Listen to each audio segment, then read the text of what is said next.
नमस्कार विद्यार्थी मित्रांनो, मी दामोदर धनंजय चौधरी.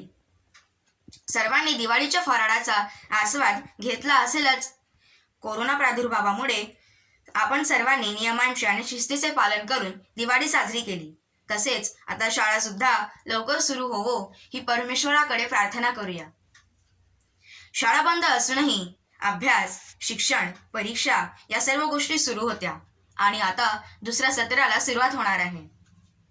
आपला देश स्वातंत्र्य दिनाचे अमृत महोत्सव वर्ष साजरा करत आहे. त्या अनुषंगाने आपण आजपासून पंडित जवाहरलाल नेहरू यांच्या भारत एक खोज या पुस्तकाचे अभिवाचन करणार आहोत. चला तर मग ऐकूया अध्याय 1 अहमदनगर का किला. अहमदनगर का किला 13 अप्रैल 1944. हमें यहाँ आए हुए 20 महीने से ज़्यादा समय बीत गया.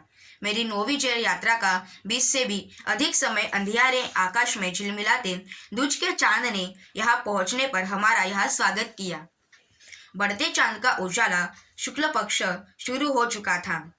तब से हर बार जब नया चांद उगता है तो जैसे मुझे याद दिला जाता है कि मेरे कारावास का 1 महीना और बीत गया है. ऐसा ही मेरे पिछले कारावास की अवधि में हुआ था, जो आलोक पर्व दीपावली के तत्काल बाद नए चांद के साथ शुरू हुई थी. चांद मेरे बंदी जीवन का स्थायी सहचर रहा है. वही मुझे दुनिया के सौंदर्य की जीवन के ज्वार भाटे की याद दिलाता है.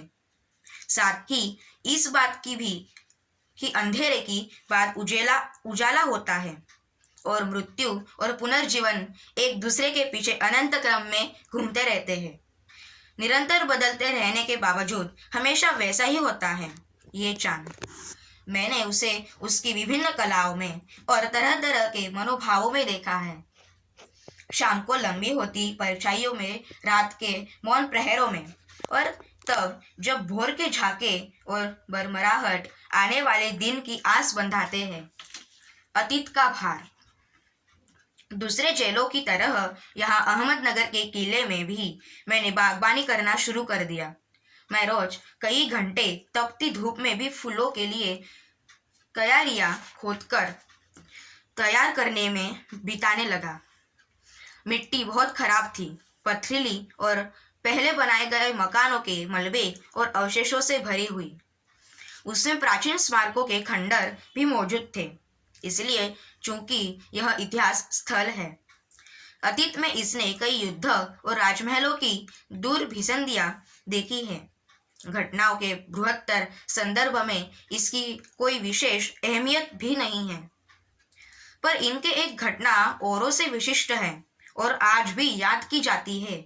यह है चांद बीबी नामक एक सुंदर महिला के साहस की कहानी, जिसने इस किले की रक्षा के लिए तलवार हाथ में उठाकर अकबर की शाही सेना के विरुद्ध अपनी सेना का नेतृत्व किया. उसकी हत्या उसके अपने ही एक आदमी के हाथों हुई. इस अभागी धरती की खुदाई के दौरान हमें जमीन की सतह के बहुत नीचे दबे हुए प्राचीन दीवारों के हिस्से और गुंबदों और इमारतों के ऊपरी हिस्से मिले.